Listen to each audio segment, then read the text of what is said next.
All right, so why on earth is the United States so focused on Greenland? Today, we're going to unpack this whole thing, and trust me, it's way more than just a passing headline. This is a story about military strategy, huge mineral riches, and a massive geopolitical chess game that's happening at the very top of our planet. Okay, so this quote from late 2024, wow. It really brought this simmering issue to a full boil, didn't it? But to really get what's going on, you have to look back. See, this isn't some new crazy idea. It's just the latest, loudest chapter in a story that's been going on for well over 100 years.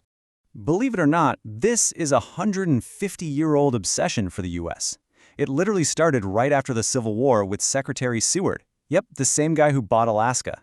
Then, get this, in 1917, they actually did buy Danish land, which became the U.S. Virgin Islands. So there's a precedent. Fast forward to the start of the Cold War, and President Truman secretly throws down $100 million in gold. That's over $1 billion today. The pattern here is pretty obvious, right? Offer after offer and rejection after rejection. So what's the big deal? Why this obsession with a giant island of ice? Well, it's not just one thing. U.S. interest really boils down to three huge strategic pillars. And frankly, they're more important now than they've ever been.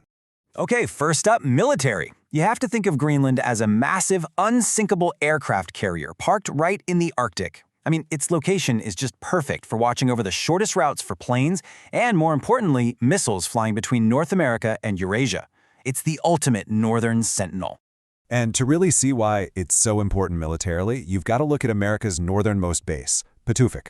The radar there, the SSPAR, it's basically the planet's tripwire. It gives the U.S. the earliest possible heads-up if any ICBMs are coming over the North Pole. We're talking about precious minutes for NORAD to react. On top of that, the base is a key hub for controlling military satellites, and this is huge. It's the anchor for keeping an eye on submarines in the North Atlantic.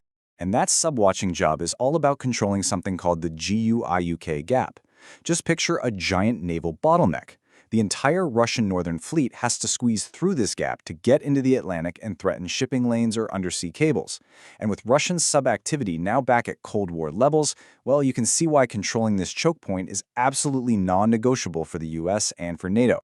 All right, but the island's value goes way beyond just military stuff. Let's talk about the economic pillar. Because under all that ice, there's a potential treasure trove of resources, minerals that are just, absolutely essential for our modern economy. We are talking about something like 1.5 million metric tons of rare earth elements. And look, these aren't just some weird rocks. They are the secret sauce in everything from the magnets in your electric car to wind turbines, and of course, a ton of advanced military tech. The big problem here? China pretty much controls the entire market. So Greenland, it could be the West's single best shot at breaking that dependency. And you can see this geopolitical tug-of-war playing out on the ground in two huge mining projects. On one side, you've got the Tanbreeze project, which is full of really valuable heavy rare earths.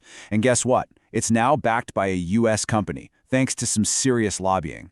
On the other side is Queenafeld, a massive deposit, but it's linked to a Chinese shareholder. That one's stuck in limbo because it's got uranium, and Greenland has a ban on uranium mining. It's a perfect example of the U.S. flexing its muscle to lock down resources and keep its rivals out. Now for the third pillar, and this one is literally being carved out by climate change. As all that Arctic ice melts, it's opening up brand new shipping routes that are, and I mean this, total game changers for global trade.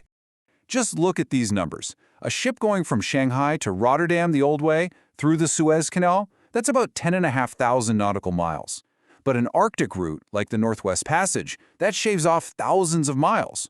We're talking about saving up to 10 days of sailing, which means huge savings on fuel. And it lets you skip right past volatile areas like the Red Sea. It's a no-brainer. So here's the bottom line. Greenland sits right at the Atlantic exit of this new Northwest Passage. Think about it. Just like Egypt controls the Suez Canal, whoever controls Greenland effectively controls the gateway to this Suez of the North. That's massive leverage over the future of world trade. Okay, but this American push isn't happening in a bubble. A big reason for the urgency is that its rivals, Russia and China, are already way ahead in the race to control the Arctic. I mean, this chart, it really tells the whole story. The US has 2 icebreakers. 2. Russia has 42. And many of theirs are nuclear-powered, meaning they can just plow through the thickest ice all year long. That gap is enormous, and it gives Russia a level of access and power in the Arctic that the US just can't compete with at the moment. But here's where all this grand strategy and talk of buying and selling just hits a brick wall, because it all collides with one simple, powerful fact. Greenland is not for sale. And you know what? Legally, it's not even Denmark's to sell. The whole thing comes down to the 2009 Self-Governance Act.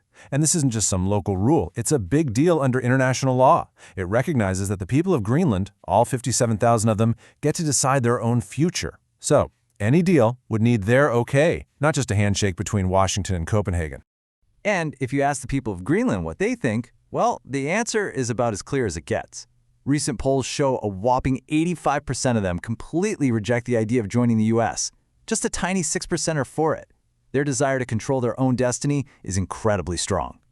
Their political leaders are saying the exact same thing, very, very clearly. This quote from Moot Egeda pretty much sums it up for the entire government. The message couldn't be simpler. Our country is not a piece of real estate you can buy. So, okay, if buying the island is a total non-starter, what can the U.S. actually do to protect its interests up there? Well, the answer might be a really clever diplomatic path that isn't about buying anything at all. The most likely option is something called a Compact of Free Association, or COFA for short. The U.S. actually has this kind of deal with a few Pacific Island nations. Here's how it would work. First, Greenland becomes a fully independent country. Then the U.S. steps in and provides the financial aid they need to stand on their own. And in exchange for that stability, the U.S. gets permanent and exclusive rights to handle Greenland's defense. It's a really smart diplomatic solution when you think about it. It's kind of a win-win. Greenland gets what it wants most, full independence, but with a financial safety net. And the U.S. gets what it needs, locking down its defense rights and the power to keep rivals out. All without the ugly political fight that would come with trying to annex the place. So let's just recap the whole thing. You've got this deep, century-old American interest in Greenland, driven by that powerful trio of military, economic, and shipping route factors, but that is running head-on into the unshakable desire of the Greenlandic people to be independent. And that clash is forcing everyone away from a simple real estate deal and towards a much more complicated, but maybe much more stable kind of partnership. And that really leaves us with one final big question. As the Arctic continues to melt and become more important every single year, is its future going to be decided by a checkbook or by a handshake? Because however this relationship turns out, it's going to set the tone for this new era of competition at the top of the world.